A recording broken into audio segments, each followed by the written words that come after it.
waktu sampai 6 kali.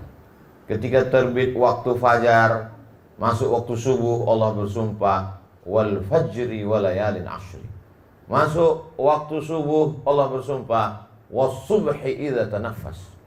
Matahari mulai sepenggalah, Allah bersumpah wad duha wal laili idza saja.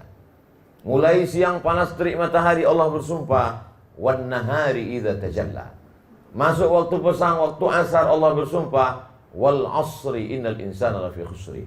Masuk waktu malam, Allah bersumpah 2 kali wal laili idza saja wal laili idza yaghsha. Kenapa Allah bersumpah demi waktu sampai 6 kali?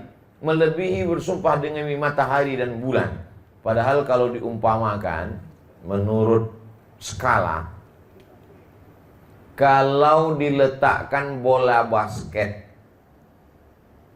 diletakkan di samping bola basket itu kacang hijau, maka kacang hijau itu adalah bumi dan bola basket itu adalah matahari. Jadi kalau matahari sebesar bola basket, bumi sebesar kacang hijau, lalu Abdul Somad ini sebesar apa? Amat sangat tidak bermakna di tengah samudera antariksa kekuasaan Allah Subhanahu wa taala. Tapi Allah bercerita tentang perputaran kita dengan waktu pagi, petang, siang dan malam. Saya di Jakarta ini hari Kamis, hari Jumat, hari Sabtu, hari Ahad, 4 hari. Setahun saya datang ke Jakarta 4 kali. Sekali datang 4 hari. 1 hari ceramah 3 kali, pagi, siang, malam, macam makan obat. Hari ini bertemu pada kesempatan baik mulia dengan bapak-bapak, ibu-ibu yang dimuliakan Allah Subhanahu wa taala. Tapi saya insya Allah bisa mempertanggungjawabkan waktu ini kalau ditanya Allah Subhanahu wa ta'ala.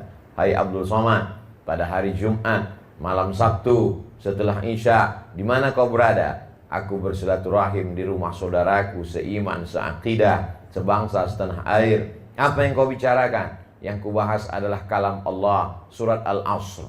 Kenapa tiba-tiba ayat itu yang kau pilih? Kebetulan protokol buka pakai itu, jadi kulanjutkan saja. Wal asr. Sekarang waktu kita tidak dapat dipertanggungjawabkan. Begitu banyak waktu kita habis. Siapa yang menghabiskannya? Instagram, Facebook, WhatsApp. Waktu kami habis ya gara-gara Ustadz. Kenapa? Channel UAS official, paket kami pun habis gara-gara itu juga Pak Ustadz. Alhamdulillah. Mudah-mudahan bermanfaat. Kenapa demikian? Karena yang saya sampaikan mungkin ada yang tidak berkenan di hati, menyinggung perasaan hamba Allah yang dhaif. Selalu di akhir kajian saya mohon maaf, karena kalau itu sampai melalaikan dari Allah, saya pun ikut dituntut di hadapan Allah Subhanahu wa taala. Tapi insya Allah, setiap ada orang mengatakan, Ustadz ini hari kelahiran anak saya, suami saya, bapak saya, tolong Ustadz berikan ucapan barakallahu fi umrik, semoga Allah berikan berkah pada usiamu. Setiap menit, setiap detik akan diminta tanggung jawab di hadapan Allah Subhanahu wa taala. Malam ini kita bisa bertanggungjawabkan. Andai Abdul Somad mati malam ini, ditanya Allah Ta'ala, hai Abdul Somad, apa, bagaimana waktu yang kutitipkan padamu kau isi? Kuisi dengan baik ya Allah. Bertemu bersama orang baik, pada waktu yang baik, membicarakan yang baik. Mudah-mudahan kita selalu istiqomah dalam kebaikan. La tazulu qadama 'abdin yaumal qiyamah, kaki anak Adam tidak akan pernah bergeser pada hari kiamat hatta yus'al, sampai dia disoal, ditanya. Bercerita tentang pertanyaan bertemu dengan Allah nanti, pertanyaannya banyak sekali. La tus'alunna yauma idzin 'anin na'im. Semua nikmat yang diberikan Allah akan ditanya. Berapa kali kedipan mata, berapa detak jantung, berapa tetes darah dicuci buah pinggang, berapa hembusan napas dari paru-paru, semua akan disoal, ditanya Allah Subhanahu wa ta'ala. Tapi di antara pertanyaan itu ada 4 bocoran soal. Pertanyaan yang pertama adalah an umrihi fima afna, umur kemana saja kau habiskan. Bicara tentang masalah umur, kenapa tidak ditanya uang kemana kau habiskan? Uang nanti. Sampai hari ini belum ada orang lahir bawa kartu ATM. Kenapa tidak ditanya harta? Harta nanti. Nanti setelah punya jabatan, dapat harta warisan, durian runtuh, baru dapat. Tapi umur sudah dapat ketika kita lahir. Inna ahadakum yujma'u khalquhu fi batni ummihi arba'ina yawman nutfah. 40 hari dalam bentuk cairan. Summa yakunu 'alaqatan mithla dzalik, 40 hari dalam bentuk darah. Summa yakunu mudghatan mithla dzalik, 40 hari dalam bentuk daging. Cairan berubah menjadi darah, berubah menjadi daging. 40 120 hari yursalul malaku, dikirim malaikat, ditiupkan roh. Saat itulah kita sudah punya usia. Maka sebelum lahir ke dunia kita sudah punya umur. Makanya kalau ditanya orang, berapa umurmu? Kau mau tanya cara penghitungan 3 menurut kalender Hijriah, menurut kalender Masehi, atau menurut kalender ditiupkannya ruh. Mau yang mana? Ustaz Somad, kalau ditanya orang umurnya berapa? Ya tergantung. Saya jawab pakai bulan Komariah, Muharram, Safar, Rabiul Awal, 1 tahunnya berarti ada diskon 11 hari. Atau dijawab pakai Syamsiah, Januari, Februari, Maret, April. Tapi kalau dihitung menurut umur sejak ditiupkannya ruh ke alam rahim, maka kita semua selama ini sesungguhnya salah menyebut umur, karena kita jauh lebih tua daripada sejak hari kelahiran kita. Itu kan hanya kita serentak saja sepakat di seluruh dunia bahwa kita dihitung lahir sejak saat melihat alam semesta. Disitulah ditulis di akta kelahiran, lahir tanggal sekian. Namanya siapa? Thariq. Yang betul alifnya panjang, Thariq. Tapi memang tertulis begitu nama dia di surat. Namanya Thariq. Rupanya lahirnya di jalan. Nama yang betul adalah Thariq. Was-sama'i wat-thariq. Saudara yang dimuliakan Allah Subhanahu wa taala. Jadi bercerita tentang wal asr. Sampai-sampai apa kata Imam Muhammad bin Idris Asy-Syafi'i, meninggal di Fustat Kairo pada tahun 204 Hijrah. Seandainya Allah hanya menurunkan surat Al-Asr, tidak diturunkan 113 surat yang lain, lakafa, cukup. Sakingkan hebatnya surat Al-Asr. Karena kalau setiap manusia dapat mempertanggungjawabkan setiap menit detik usianya, tidak akan ada orang yang sakau, tak ada orang yang mabuk, tak ada orang yang berzina, tak ada orang yang mencuri, tidak ada orang yang menipu. Kenapa? Karena setiap detik dia selalu muhasabah dirinya. Maka paling tidak laki-laki yang balik, berakal, sehat, tidak musafir, tidak cacat, maka dia mesti mendengarkan wasiat takwa dari khotib hari Jumat. Jumat tadi, laki-laki yang gagah perkasa itu mendengarkan wasiat khotib. Takutlah kepada Allah, karena semua akan mati, diminta tanggung jawab kemana waktu yang sudah diberikan Allah. Senin, Selasa, Rabu, Kamis, Jumat, Sabtu, Ahad, Senin, Muharram, Safar, Rabiul Awal, Rabiul Akhir, Januari, Februari, Maret, April, Mei, Juni, Juli, Agustus, Desember. Semuanya diminta tanggung jawab di hadapan Allah Subhanahu wa ta'ala. Iqra kitabak, hai Abdul Somad, baca buku catatan amalmu. Pergilah orang ke kantor Telkom. Ketika sampai mau bayar uang telepon, dia komplain. Tidak mungkin saya bicara sebanyak ini. Selama ini saya pakai handphone, pakai telepon rumah jarang-jarang. Kenapa tagihannya sampai 10 juta begini? Pegawai Telkom tidak mau ribut-ribut. Dia diam saja. Dia cukup kasih print out. Dia lihatkan.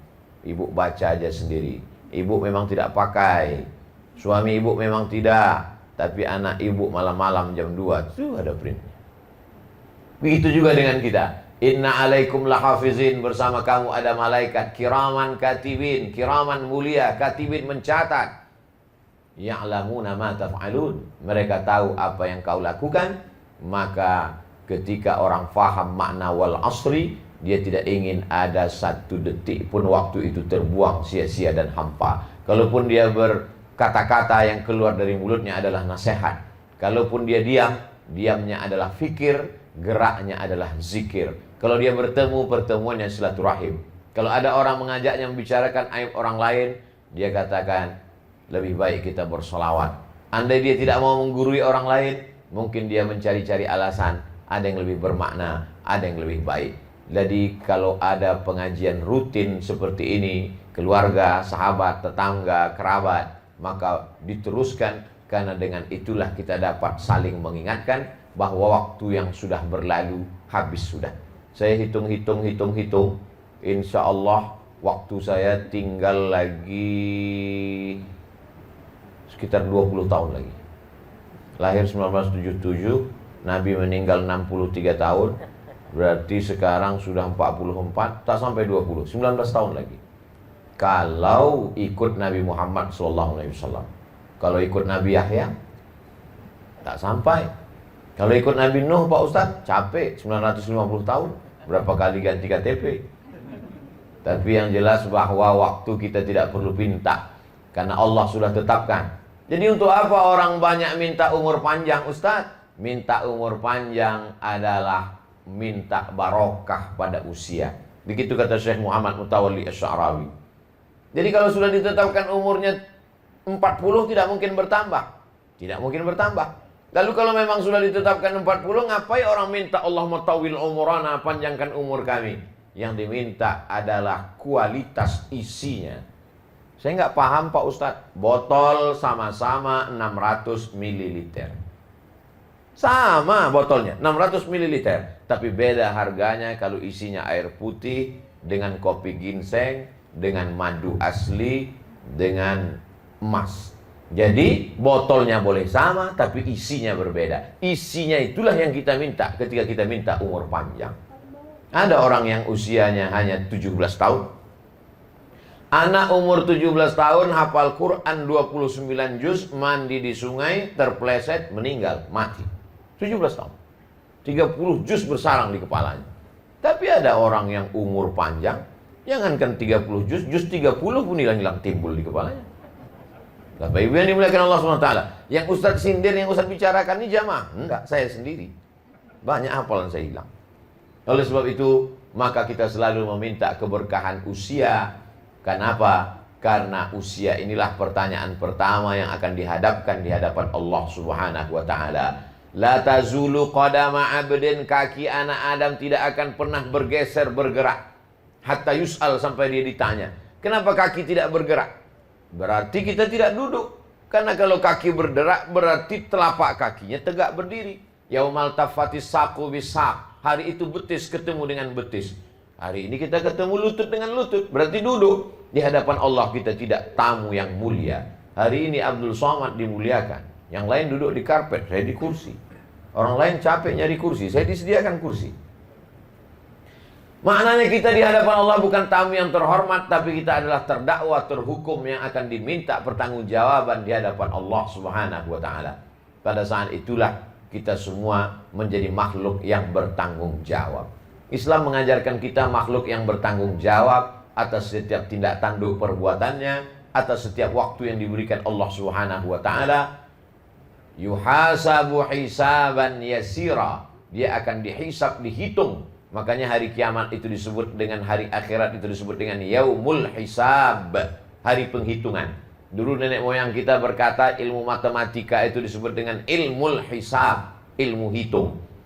Untuk menetapkan apakah ini tanggal 29 atau 30 Sya'ban, menetapkan satu Ramadan, ada ilmu namanya ilmu falak, atau disebut juga dengan astronomi, atau disebut juga dengan ilmul hisab, ilmu hisab.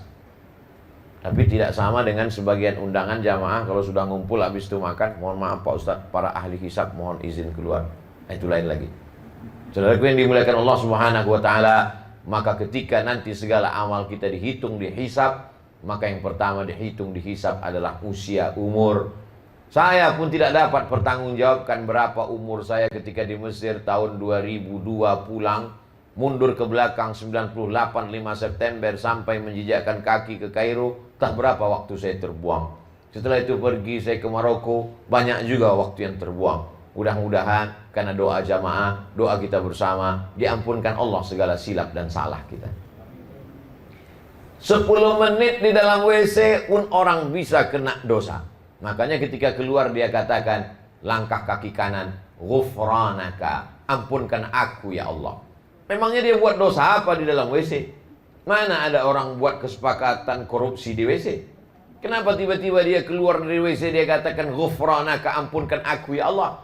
Karena ternyata selama di WC itu ada waktu yang terbuang luar biasa. Ada waktu yang terbuang. Ada yang bertanya ke saya, Ustadz Somad, ya, saya baru saja musafir dalam satu perjalanan. Terus kebetulan karena mau buang air kecil ke toilet, mampir ke salah satu rest area. Di dalam WC itu saya maaf jongkok. Pas di depan saya ada tulisan, sejahat-jahatnya setan pun tidak menghisap tembakau saat jongkok. Apakah itu hadis Pak Ustadz? Tidak ada hadis, saya bilang. Kalau ada hadis cerita tentang tembakau, hadisnya palsu. Karena tembakau tidak sampai ke Nabi Muhammad SAW. Alhamdulillah Pak Ustadz kalau tidak hadis. Kalau gitu siapa yang buat? Nggak tahu. Mungkin dia sedang nulis itu pun sambil merokok juga. Saudara yang dimuliakan Allah Subhanahu wa Ta'ala. Kenapa orang keluar dari kamar mandi, toilet, mengucapkan dari lidahnya, ampunkan aku ya Allah. Karena dia merasa banyak yang tidak bisa dipertanggungjawabkannya selama berada di dalam. Tapi hebatnya orang beriman, begitu mau masuk dia katakan nama Allah, maka selama di dalam itu pun bernilai ibadah. Dia katakan Allahumma inni a'udzubika minal khubusi wal khaba'is. Aku berlindung kepadamu dengan namamu ya Allah. Itulah hebatnya agama Islam. Setiap amal perbuatan kalau disebut nama Allah, maka dia berubah menjadi ibadah. Datang, bertamu, makan, minum, ngobrol, kongko-kongko, pulang. Hilang, habaan mansura, seperti debu dihembus angin. Ambil tepung, letakkan ke telapak tangan, hembus, hilang, tak bermakna. Tapi begitu diisi dengan 3 Bismillah, Alhamdulillah, Allahumma sholli ala Sayyidina Muhammad wa ala ali Muhammad. Di dalamnya tidak ada perbuatan maksiat dan dosa. Di dalamnya tidak ada ghibah, namimah, adu domba, cerita aib orang. Maka pertemuan kita ini bernilai ibadah, dapat kita jadikan bekal menghadap Allah Subhanahu wa Ta'ala. Bagaimana dengan masa lalu kami Pak Ustadz yang banyak hilang, tak dapat kami pertanggungjawabkan? Ma min muslimin yuznibu zamban. Kalau ada orang yang buat silap salah berdosa, summa yatatahhar, mandi taubat. Cara mandi taubat Pak Ustadz seperti mandi wajib. Mandinya di mana Pak Ustadz? Tuh kolam renang. Basah dari ujung rambut ke ujung kaki. Mana yang dulu basah Pak Ustadz? Tidak diatur. Mau kepala dulu, mau kaki dulu. Kalau salto kepala dulu. Tidak diatur. Yang penting bersih semuanya. Bagaimana kalau dia tidak bisa mandi Pak Ustadz? Wudu. Tidak bisa wudu, tayamum. Tayamum tidak bisa juga, ditayamumkan. Seperti orang kena penyakit COVID, lalu kemudian meninggal dunia. Takut kalau dia dimandikan menyebar wabah, maka dia ditayamumkan. Tapi kalau terkena kulit tetap juga menular Pak Ustadz. Yang mentayamumkan itu pakai baju astronot.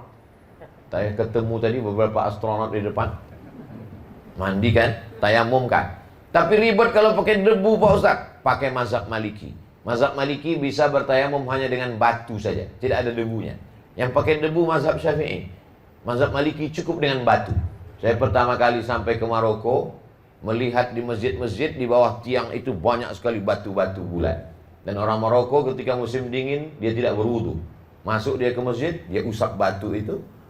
Baru saya paham, itu ternyata guna batu itu, bertayamum. Maka jamaah yang sulit membawa debu di ruang ICU di rumah sakit, saya sarankan keluarganya, kau bawa aja batu gilingan dari rumah. Tapi kalau bekas cabai kau cuci dulu bersih-bersih. Karena kalau mau bawa debu ribet, sulit, payah. Jangan sampai orang yang dalam keadaan susah, sulit, sempit dunia ini, lalu kita persulit, padahal ada banyak pendapat ulama, maka dia bisa bertayamum dengan cara yang mudah, lalu kemudian daripada dia tidak sholat sama sekali. Selama sehat dia tidak pernah ingat Allah. Saat dia masuk ke rumah sakit, ruang ICU, sayup-sayup suara azan terdengar dari celah-celah jendela. Hayya 'alas shalah. Meleleh air matanya ingin sholat. Maka datang anaknya, istrinya membawakan batu, tayamum bang. Jangan sedih, nggak lama lagi, 3 hari lagi selesai ini. Maka itulah mungkin saat-saat terakhir dia, saat-saat dia ingin merasakan nikmat Allah Subhanahu wa Ta'ala. Maka siapa yang tidak pernah buat dosa, boleh jadi orang yang di awal hidupnya banyak buat amal kebaikan, tertutup dengan su'ul khatimah karena dia takabur, angkuh, sombong. Tapi berapa banyak orang yang awal hidupnya bergelimang dosa, kemudian datang takutnya kepada Allah, di akhir-akhir usianya dia mendapatkan husnul khatimah. Al-umuru bi khawatimiha. Segala perjalanan hidup ini dinilai dari akhirnya. Yang sudah beramal soleh, yang sudah istiqamah, jangan angkuh, jangan sombong. Yang masih dalam gelimang dosa, merasa dirinya bersalah, lebih baik menjadi pelaku dosa yang merasa diri bersalah daripada pelaku amal soleh merasa diri paling baik dan orang lain semuanya penghuni neraka. Masalah orang yang sudah taubat adalah dia melihat dirinya di surga, yang lain masuk neraka. paling mengerikan sekali. Yang dianggapnya masuk surga itu cuma 4. Dia, bininya, menantunya, sama mertuanya. Lain daripada itu masuk neraka semuanya. Padahal kita tidak tahu. Kita hanya berharap rahmat Allah subhanahu wa ta'ala. Yang pertama kita bahas wal asr. Innal insana lafi khusr. Inna, sesungguhnya. Insan diambil dari kata uns. Uns artinya jinak. Kenapa manusia ini disebut insan? Karena dia jinak. Lawan dari liar. Kambing, sapi, kerbau. Liar. Maka kalau ada manusia yang liar, jangan panggil dia insan. Lalu, jangan pula panggil binatang, marah dia. Maka dia bukan manusia. Karena sifat manusia adalah uns, jinak, lembut. Insan diambil dari kata nasya. Nasya artinya lupa. Kenapa setiap kali mau sholat imam tetap mengingatkan? Sawus sufuf, luruskan shaf. Kepada jamaah yang berada di ujung, tolong lengkapi dulu, jangan langsung shaf kedua. Padahal kemarin baru saja diucapkan luruskan shaf. Subuh tadi diluruskan shaf, zuhur diulang lagi. Zuhur diluruskan shaf, asar diulang lagi. Selama pengalaman saya sholat di beberapa masjid, belum pernah saya dengar imam itu mengatakan, jamaah sekalian, aku tidak suruh luruskan shaf karena aku yakin kalian sudah tahu semua. Dia tetap mengatakan, luruskan shaf. Kalau dulu, luruskan shaf dan rapat. Sekarang karena COVID, luruskan aja, nggak usah rapat. Karena takut tertular. Tapi bahwa tetap ada diulang-ulang. Kenapa? Insan. Karena memang sifat manusia ini lupa, silap, keliru, salah. Jadi kalau ada Ustadz Somad nanti tiba-tiba ceramah, saya tidak pernah lupa, saya tidak pernah silap, saya tidak pernah salah. Maka sesungguhnya saat itu dia baru saja silap, lupa, dan salah. Kadang setelah ceramah baru jamaah ngasih tahu, Ustadz tadi lupa. Lupa apa? Lupa mengucapkan salam. Saking kan groginya. Ustadz tadi lupa. Lupa apa? Lupa baca doa apa Ustadz? Saking kan. Makanya berapa banyak orang hafal doa Allahumma barik lana fima razaqtana wa qina azabannar, tapi makan nggak baca doa. Berapa banyak orang yang tahu hafal doa Allahumma inni a'udzubika minal khubuthi wal khaba'is, masuk WC nggak ingat entah kaki kanan entah kaki kiri, entah baca doa atau tidak. Dan ketika diingatkan, kau udah baca doa? Jangan tanya-tanya, dari kecil aku udah hafal doanya. Dia hanya membenarkan dirinya, bukan mencari kebenaran. Siapa dia? Insan. Innal insana lafi. Hebatnya bahasa Arab, la panjang dengan la pendek beda. La tidak. Lafi sungguh. La in syakartum la azidannakum. Kalau kau mau bersyukur, sungguh akan aku tambah.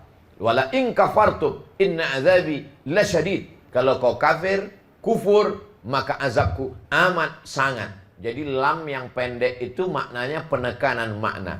Yasin innaka laminal, pendek. Makanya orang banyak baca Quran salah panjang pendeknya, salah makna, merubah makna Quran. Yasin innaka laminal mursalin. Sesungguhnya engkau tidak termasuk rasul. Tapi kalau dia baca innaka laminal mursalin, sesungguhnya engkau wahai Muhammad sallallahu alaihi wasallam laminal mursalin, adalah sungguh salah satu dari rasul utusan Allah subhanahu wa ta'ala. Makanya ada ungkapan hadis, rubbatalil Quran wal Quranu yal'anu. Berapa banyak orang baca Quran dilaknat Quran karena tidak tepat panjang pendeknya. Alhamdulillah Pak Ustadz, saya tidak pernah salah. Kenapa? Memang nggak pernah baca Quran. Kita tetap baca Quran. Bahwa kita silap dan salah dalam proses belajar dimaafkan. Jangan pernah berhenti belajar tajwid, tahsin, idgham, ikhfa, gunnah, qalqalah, bila gunnah. Maka kapan dia panjang pendek, mat tabi'i, mat asli. Nah, ini semua kalau kita segan malu panggil Ustadz 4 mata. Ustadz saya mau belajar 4 mata, kalau bisa anak istri saya jangan tahu, hilang marwah harkat martabat saya. Iya. Ketika pulang, istrinya senyum-senyum. Kenapa? Lupa matikan CCTV. Sudah ada rekamannya. Saudara yang dimuliakan Allah Subhanahu wa taala, innal insana lafi. 2 kali penekanan. Inna, sesungguhnya, lafi, sungguh, 2 kali sungguh. Khusrin, rugi. Semua manusia yang hidup ini rugi. Yang ganteng rugi, yang jelek rugi 2 kali. Yang kaya rugi, yang miskin rugi 2 kali.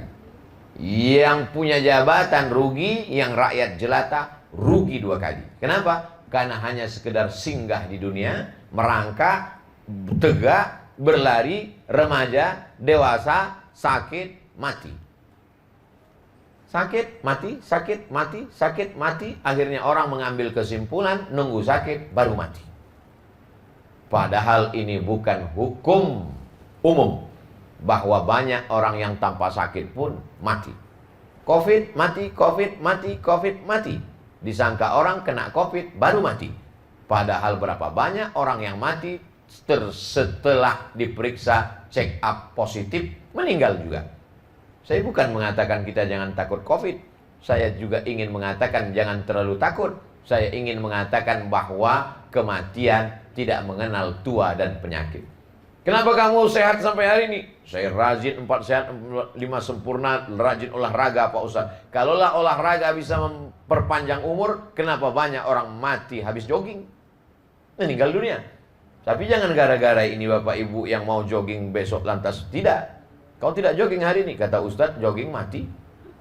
Saya ingin mengatakan bahwa kematian akan datang walaupun kita sedang ceramah. Penceramah meninggal, khotib meninggal. Kematian akan datang walaupun kau sedang bawa acara. Itu ada video yang dikumpulkan di YouTube tentang rekaman-rekaman orang mati. Penari sedang menari, mati. Petinju saking menangnya, yang menang mati, malah yang kalah hidup. Allah Subhanahu wa taala mau menunjukkan kuasanya. Kalau sudah sampai masanya, kau pasti akan berpindah. Lan tamuta nafsun, orang tidak akan mati qabla an tastakmila rizqaha wa ajalaha. Sebelum ajalnya sampai, dia tidak akan mungkin mati menghadap Allah. Inilah akidah, inilah keyakinan, inilah kekuatan. Karena kalau tidak, ini orang yang meninggal keluarganya, saudaranya, adiknya, apalagi zaman sekarang banyak meninggal mendadak. Dia akan terus berkata-kata, kalaulah dulu kami periksa, kalaulah dulu kami makan obat, kalaulah dulu kami bawakan dokter, kalaulah dulu medical check up. Satu kali kalau akan disusul oleh kalau berikutnya. Kalau itu adalah pintu setan masuk. Lama-lama dia akan berkalau, lama-lama senyum sendiri, lama-lama senyum sama orang, lama-lama senyum sama angkot. Gara-gara berkalau. Makanya kalau sudah terjadi qadarullah, berarti sudah takdir ketetapan Allah. La ta'jaz, jangan merasa lemah.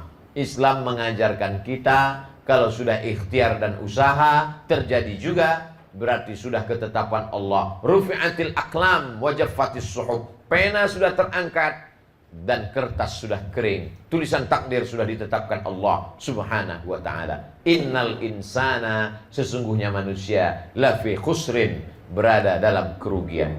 Jadi kalau begitu Ustaz Somad juga rugi, Ustaz Somad rugi. Ibu-ibu pun rugi, ibu-ibu rugi. Bapak-bapak juga rugi, bapak-bapak, anak-anak, orang tua, dewasa, semuanya rugi.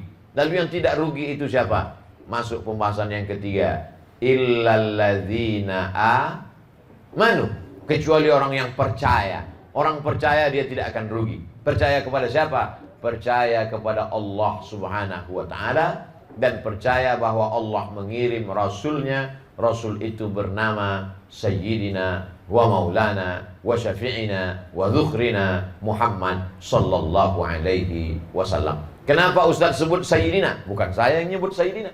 Yang nyebut Sayyidina itu Nabi sendiri. Ana Sayyidu waladi Adam. Aku ini adalah pemimpin anak cucu keturunan Adam. Sejak dari Adam alaihissalam sampai Adam Smith. Nah, itu pemimpinnya adalah Muhammad SAW. Dia sendiri yang berkata demikian. Ana sayyidu waladi Adam. Aku pemimpin keturunan Adam. Maka saya katakan Sayyidina. Kenapa Ustaz katakan Maulana? Dia sendiri yang berkata begitu. Man kuntu maulahu fa'ali maulahu. Siapa yang mengatakan aku pemimpinnya, maka Ali adalah pemimpinnya. Dia sendiri, maka saya katakan Sayyidina wa Maulana. Mengapa Ustaz katakan Syafi'ina? Karena tidak ada yang bisa mendirikan pertolongan kecuali dia. Man zalladzi yashfa'u indahu illa bi'iznih. Tak ada yang bisa mendirikan syafaat kecuali dia. Dia syafi'un musyaffa'. Dia diberikan kuasa Allah untuk memberikan syafaat kepada hamba-hamba Allah. Maka saya katakan Sayyidina wa Maulana wa Syafi'ina. Mengapa Ustaz katakan Dhukhrina? Karena dia adalah kebanggaan kita, ayah kebanggaan kita. karena dia sebab kita, ibu kita hamil. Ibu kebanggaan kita, karena kita menumpang di perutnya 9 bulan 10 hari. Tapi dia kebanggaan kita, karena dialah mengenalkan kita tentang siapa yang menciptakan kita. Ar-Rahmanur Rahimul Malikul Qudusus Salamul Mu'minul Muhaiminul Azizul Jabbarul Mutakabbir. Maka kita katakan dia Zukhrina, Sayyidina, wa Maulana, wa Syafi'ina, wa Zukhrina Muhammad Sallallahu Alaihi Wasallam. Setiap kata yang saya ucapkan insya Allah bisa saya pertanggungjawabkan. Oh, jadi Ustaz kalau ngomong nggak sembarangan? Tidak. Itu buktinya sekarang banyak yang mengatakan di YouTube Ustaz ngomong sembarangan. Dia nggak nonton dari awal sampai akhir. Paket dia nggak cukup, dipotong-potongnya video saya. Setiap kata-kata yang saya ucapkan ada pertanggungjawabannya, ada dalil-dalilnya, ada argumentasinya berdasarkan dalil-dalil yang saya pelajari dari guru-guru saya. Sayyidina wa Syafi'ina wa Dzukhrina wa Maulana Muhammad Sallallahu Alaihi Wasallam. Innal insan, semua manusia ini rugi sejak dari zaman dulu sampai sekarang. Illal ladzina amanu, kecuali orang yang percaya kepada Allah Subhanahu wa taala. Kalau memang Tuhan itu ada, mana dia Pak Ustaz? Sekarang kita sedang berhadapan dengan satu mazhab namanya ateisme. A tidak, T Tuhan, isme aliran. Ateisme aliran yang meyakini tidak ada Tuhan. Kata dia Tuhan itu hanya imajinasi, Tuhan itu fiksi, Tuhan itu fiktif, Tuhan itu tak ada. Kalau memang Tuhan itu ada, mana dia Pak Ustaz? Saya hanya percaya kepada sesuatu yang bisa dilihat oleh mata, didengar oleh telinga, disentuh oleh tangan, ditangkap oleh panca indera. Kalau tidak ada, maka berarti kalau dia tidak ada. Berarti kalau tidak dapat ditangkap oleh panca indera, berarti dia tidak ada. Oh, jadi kalau begitu, kalau tidak nampak berarti tidak ada? Tidak. Kamu ke Jakarta naik apa? Naik pesawat. Sebelum masuk ke pesawat, mereka di Angkasa Pura memeriksa kopermu. Betul. Kemana kopermu masuk? Apa diperiksanya satu-satu? Mana sanggup petugas memeriksa koper? Dimasukkannya ke dalam kotak hitam. Di dalam kotak hitam gelap bertutup itu, maka ketahuanlah bahwa di koper itu ada sesuatu. Tiba-tiba petugas airport curiga, dia panggil, siapa yang punya koper ini? Buka, buka. Setelah dibuka, dia sangka ganja, rupanya daun salam. Masak rendang. Dari mana petugas airport bisa tahu di dalam koper itu ada daun salam padahal sudah dimasak, direndam, digodok? Bisa. Ternyata ada cahaya di dalam ruang gelap itu, nama cahayanya X-ray. Dibuka tirai ruang gelap, gelap tak ada cahaya. Padahal sebenarnya ada cahaya X-ray. Kalau cahaya X-ray saja tak bisa ditangkap oleh matamu, apalagi cahaya Allah Subhanahu wa taala. Falamma tajalla rabbuhu lil jabali ja'alahu dakka. Ketika Nabi Musa alaihissalam ingin melihat Allah, aku ingin melihat engkau ya Allah. Allah tunjukkan bukan dirinya, hanya bagian dari cahayanya di atas bukit Tursina. Fakharra Musa sa'iqa. Musa pingsan. Dan ketika setelah Musa tersadar, apa kata Musa? Tubutul ana, taubat aku ya Allah. Tak ingin lagi aku ingin meminta melihat pancaran cahayamu, karena pingsan Nabi Musa alaihissalam. Abdullah bin Abbas ditanya, wahai Abdullah bin Abbas, ya, sebesar apa cahaya yang dilihat oleh Musa ketika dia pingsan itu? Abdullah bin Abbas tidak menjawab dengan kata-kata, dia jawab dengan ujung jarinya. Sebesar ujung kelingking cahaya yang dilihat oleh Nabi Musa di atas bukit Tursina. Naik saya ke atas bukit Tursina jam 2 malam sampai menjelang azan subuh, nampak batu-batu kecil bertebaran, ada musola kecil di atas. Saya tanya imam masjid, bagaimana Nabi Musa alaihissalam? Ketika Nabi Musa melihat cahaya itu, hancur berkeping batu-batu ini, maka sampai hari ini ditunjukkan Allah kuasanya. 3 umat berada di atas menantikan terbitnya matahari. Orang Yahudi membaca Talmud, Zabur, Taurat sambil menunduk. Orang Nasrani berada di atas, ada gerejanya. Dan orang Islam pula ada musola surau kecil di atas. Semua orang Islam yang naik ke atas masuk ke dalam musola. Apa mau sholat subuh? Kedinginan, minta ampun angin kencang. Saudara yang dimuliakan Allah Subhanahu wa taala, jangankan mau melihat pancaran cahaya Allah, melihat cahaya X-ray pun matamu tak bisa menangkap. Kalau tidak bisa dilihat oleh mata, saya tidak percaya Pak Ustaz. Oh, jadi kalau tidak bisa dilihat matamu, kau tidak percaya? Tidak. Pernahkah engkau melihat wajahmu? Pernah. Karena ada cermin. Bagaimana kalau cermin tak ada? Wajahmu pun tak bisa kau lihat. Kalau begitu wajahmu tak ada karena tak bisa kau lihat. Bagaimana ceritanya awal manusia bisa melihat wajahnya? Ketika seorang manusia letih lelah dalam perjalanan panjang, berhenti dia bernaung di bawah kayu yang rindang, di bawah pohon kayu itu ada air tergenang. Kira-kira seperti air inilah. Kayu rindang, ada air tergenang. Dia lihat ke air itu, dia lihat nampak wajahnya. Itulah cikal bakal cermin awal mula manusia melihat wajah. Kalau melihat wajahmu saja kau tak bisa, bagaimana kau mau melihat wajah Allah Subhanahu wa ta'ala? Jadi kalau ada nanti orang menantang-nantang, kalau tidak bisa lihat mata, maka saya tidak percaya Tuhan itu ada. Bawa dia ke rumah Pak Mis'al, suruh nengok wajahnya di situ. Setelah nampak, cemburkan dia ke dalam. Biar sadar dirinya bahwa dia tidak ada apa-apanya di hadapan kuasa Allah Subhanahu wa ta'ala. Bule-bule yang putih datang pergi ke pulau Bali di pantai Kuta untuk berjemur. Untuk apa? Menghitamkan kulit yang putih. Apa yang datang? Cahaya ultraviolet. Apa nampak hitam itu masuk dari matahari ke kulitnya? Tak nampak. Tapi ada. Tidak semua yang ada bisa kau lihat oleh matamu. La tudrikuhul absaru wa huwa yudrikul absara. Allah tak bisa kau tangkap dengan matamu, tapi Allah bisa melihat pandangan segala yang halus. Tapak kaki semut yang hitam, di atas batu yang hitam, di tengah samudera yang gelap, di tengah malam yang kelam, nampak Allah Subhanahu wa ta'ala. Allah bisa dirasakan dengan rasa orang yang takut kepada Allah Subhanahu wa ta'ala. Nun, kau yang jauh di sana, padahal orangnya amat sangat dekat. Kenapa mulut berkata jauh? Karena rasa di dalam. Kata-kata terlalu miskin untuk bercerita tentang rasa yang ada di dalam hati manusia. Innal insana lafi khusr. Sesungguhnya manusia itu dalam kerugian. Illal ladzina amanu, setelah beriman, wa amilus sholihat. Dalam Islam tidak cukup hanya teori iman. Aku percaya kepada Allah, percaya kepada Muhammad SAW, percaya kepada Quran, percaya kepada malaikat, percaya kepada hari kiamat, percaya kepada takdir. Buktinya mana? Maka mesti ditunjukkan dalam bentuk amal nyata konkret yang bernama amal soleh. Iman tak bisa dilihat.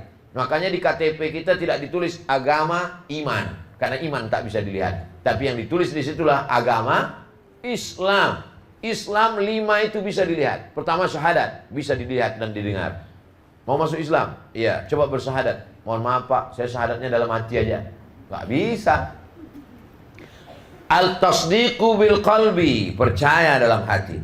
Wal iqraru bil lisani, dinyatakan dengan lidah. Wal amalu bil arkani, dilaksanakan dengan anggota tubuh. Selesai sholat Jumat nanti kepada seluruh jamaah jangan pulang dulu, karena ada saudara kita yang baru saja dapat hidayah malam tadi akan bersyahadat dipimpin oleh imam. Asyhadu an la ilaha illallah, asyhadu an la ilaha illallah, wa asyhadu anna Muhammadar Rasulullah, asyhadu anna Muhammadar Rasulullah. Satu masjid tahu. Mengapa satu masjid mesti tahu? Karena kalau dia tidak bersyahadat di depan orang banyak, mati dia bersyahadat di kamar sendirian, siapa yang mengurus jenazahnya? Setelah dia bersyahadat, kita mengurus akidahnya. Tidak hanya sekedar menyaksikannya bertanda tangan, mengeluarkan sertifikat mu'alaf, tapi kita juga memberikan kain sarung, mengontrol sholatnya. Maka dibuatkanlah apa yang disebut dengan mu'alaf center. Dibimbing kajian-kajian khusus, diberikan pengenalan Islam. Ada teman saya, kawan saya, sahabat saya sekantor mau masuk Islam Pak Ustaz. Jangan dipersulit. Aku mau masuk Islam. Bagus. Katanya dalam Islam itu sholat banyak. Enggak, cuma sholat maghrib aja. Jangan jadi persulit. Ini ada kawan sahabat mau masuk Islam. Aku mau masuk Islam, coba sebutkan berapa sholat. Sholat maghrib, sholat subuh, sholat zuhur, sholat asar, sholat isya, qabliyah, ba'diyah, witir, qabliyah, ba'diyah, istikharah, sholat idul fitri, idul adha. Gak jadilah masuk Islam.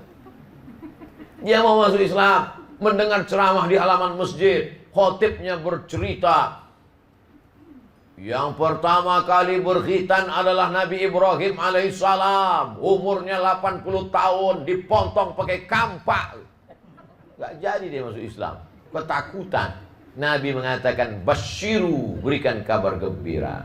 La tunafiru, jangan buat orang lari dari Islam. Yassiru, berikanlah kemudahan. La tu'assiru, jangan dipersulit. Makanya kalau ada orang bertanya ke saya tentang gimana Islam itu Pak Ustaz, mudah, kau bersyahadat aja. Asyhadu an la ilaha illallah, asyhadu anna Muhammadar Rasulullah. Habis itu Pak Ustadz masuk surga. Syaratnya Pak Ustadz mati dulu. Ini gitu mudahnya dalam Islam. Ustadz terlalu memudah-mudahkan. Bukan saya, Nabi yang bicara. Man qala la ilaha illallah Muhammadur Rasulullah dakhalal jannah. Siapa yang mengatakan la ilaha illallah Muhammadur Rasulullah masuk surga. Kalau saya masuk Islam Pak Ustadz, bacaan-bacaan sholat Al-Fatihah. Ayatnya Pak Ustadz kulhu. Masa pendek gitu Pak Ustadz? Yang udah lama Islam aja kulhu kok. Saudara yang dimuliakan Allah Subhanahu wa taala, jangan dipersulit. Ini ada orang mau masuk Islam, ayat yang pertama diajarkannya mentang-mentang dia yang membimbing, langsung Yasin.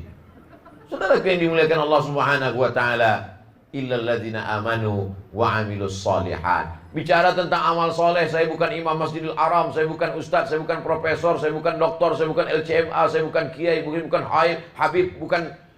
Beramal soleh bisa dilakukan seorang ibu. Dia ajarkan anaknya bagaimana sebelum tidur malam cuci kaki, cuci tangan. Ibu-ibu zaman dulu begitu.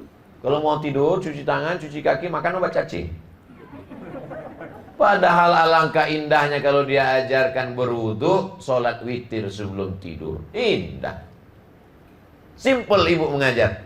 Sebelum makan, Allahumma barik lana fima razaqtana. Sebelum tidur, bismika Allahumma ahya wa amun. Sebelum masuk toilet, Allahumma inni a'udzubika minal khubuthi wal khaba'its, langkahkan kaki kiri. Masih ingatkah ibu kapan pertama kali mendengarkan bacaan Al-Fatihah anak? Baca Fatihah anak. Bismillahirrahmanirrahim. Alhamdulillahi Rabbil Alamin, Ar-Rahmanir Rahim, Maliki Yawmiddin, Iyyaka na'budu wa iyyaka nasta'in, Ihdinas siratal mustaqim, siratal ladzina an'amta 'alaihim, ghairil maghdubi 'alaihim waladdallin. Singkat, tak sampai 1 menit. Tapi Fatihah yang ibu perdengarkan itu dibacanya subuh, dibacanya zuhur, dibacanya asar, dibacanya maghrib, dibacanya isya, dibacanya sholat Jumat, dibacanya qobliyah, dibacanya ba'diyah, dibacanya witir, dibacanya duha, dibacanya tahajud. Mengalir pahalanya sampai kita mati menghadap Allah. Padahal kita bukan ustaz, padahal kita bukan alim ulama, padahal kita bukan buya, padahal kita bukan kiai profesor, bukan habib. Kenapa? Karena amal sepele dalam Islam. Wa amilus salihati. Al-imanu bid'un wa sab'una syu'bah. Iman itu 73 sampai 79 cabang pokok kayu. Bercabang-cabang. Cabang yang paling kuat, paling tinggi, la ilaha illallah Muhammadur Rasulullah. Adnaha yang paling rendah, imatatul adza 'anit thariq. Membuang sampah di jalan. Nampak kulit pisang, khawatir ada yang terpeleset, masukkan ke tempat sampah. Buangkan ke dalam tempat yang bisa menyelamatkan orang banyak. Maka pada saat itu kau sedang beramal soleh. Saat engkau minum teh manis, nampakmu ada semut yang sedang terpeleset masuk ke dalam. Lalu dengan ujung jarimu kau angkat dia ke tepi. Boleh jadi itu amal soleh yang menyelamatkanmu dari azab Allah Subhanahu wa ta'ala. Oh, Ustadz ceramah itu apa yang Ustadz pikirkan? Emangnya kamu FB menanya semua yang dipikirkan orang? Apa yang kau pikirkan? Saya selalu menyampaikan sebelum saya ceramah, saya berdoa kepada Allah, yang akan kujumpai ini hambamu ya Allah, yang mau kusampaikan ini kalammu ya Allah, yang mau kutablighkan ini adalah sabda nabimu ya Allah. Bukakan pintu hambamu supaya memberi hidayah, supaya kalau aku mati mengalir pahalanya menjadi amal jariah. Itu yang kita inginkan. Serajin-rajinnya kita sholat duha setelah meninggal dunia, putus. Sehebat-hebatnya kita baca surat Yasin setelah meninggal dunia, putus. Tapi ada amal jariah yang mengalir. Ceramah saya ini direkam, didengarkan. Dari sekian yang Ustadz sampaikan itu cuma 5 yang saya ingat. Masih syukur kau ingat 5. Aku cuma 2 yang ingat. Padahal aku yang menyampaikan. Saudara yang dimuliakan Allah Subhanahu wa taala, illal ladzina amanu wa amilus shalihat. Kalau hanya sekedar amanu wa amilus shalihat, egois. Karena dia saja yang masuk surga. Yang penting aku sudah amanu, sudah wa amilus shalihat. Orang Islam tidak demikian. Pembahasan terakhir. Wa tawasau bil haq wa tawasau bis sabr. Bunyi kalimatnya tawasau, 2 orang yang saling ingat mengingatkan. Hari ini kebetulan saya yang ingat, saya menyampaikan. Besok saya lupa, datang Ustadz Said Kutub mengingatkan. Ustadz Somad, ini isi Ustadz ceramah kemarin. Katanya Ustadz mesti sabar, katanya mesti tawakal, katanya mesti beramal soleh. Oh iya, aku lupa Ustadz.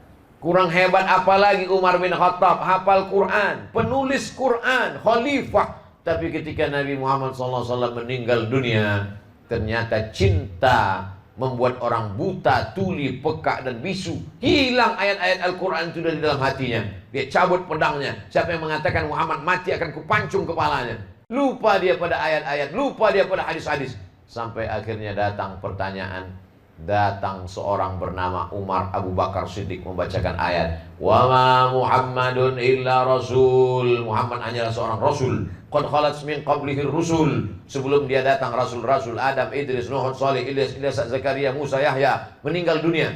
Afa mata, kalau dia mati, au qutila, atau dia dibunuh orang, in qalabtum ala aqabikum, apakah kau akan kembali kepada agamamu yang lama?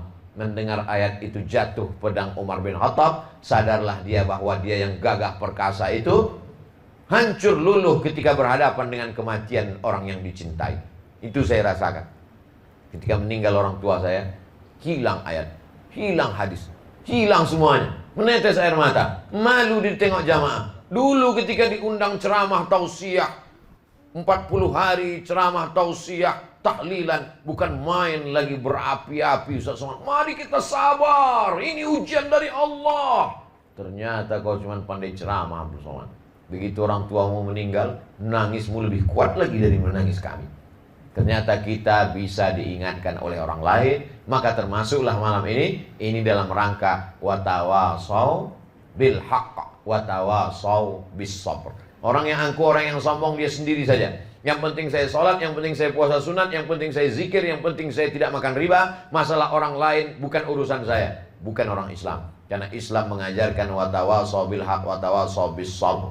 Yang penting bukan saya yang buat dosa Pak Ustaz. Masalah tetangga saya minum khamar, mabuk, sakau, itu bukan urusan saya. Memang bukan urusanmu. Tapi kalau gempa bumi datang, rumah kau ikut juga. Memang bukan urusanmu. Tapi kalau tsunami datang, dia tidak pilih-pilih mana rumah orang yang mabuk, mana rumah orang yang berzikir, disapu ratanya semua. Maka dalam Islam ada yang dikenal dengan amar ma'ruf nahi mungkar. Ini menjadi bekal kita menghadap Allah Subhanahu wa ta'ala. Lebih kurang 60 menit, kurang-kurang sedikit lah. Itulah yang dapat saya sampaikan pada malam hari ini. Sehingga nanti kalau kita sholat membaca ayat ghairil maghdubi alaihim waladdallin, amin. Bismillahirrahmanirrahim. Wal 'ashr innal insana lafi khusr illa alladhina amanu wa 'amilus shalihat wa tawashaw bil haqqi wa tawashaw bis sabr. InsyaAllah Bapak Ibu ingat kandungan maknanya. Dan ingat pula kepada Ustaz Abdul Somad, di akhir solat doakan Abdul Somad supaya mati husnul khatimah. Jangan sekarang, masih ada jadwal beberapa hari lagi. Saudara yang dimuliakan Allah SWT, itulah yang dapat saya sampaikan pada kesempatan hari baik bulan mulia ini.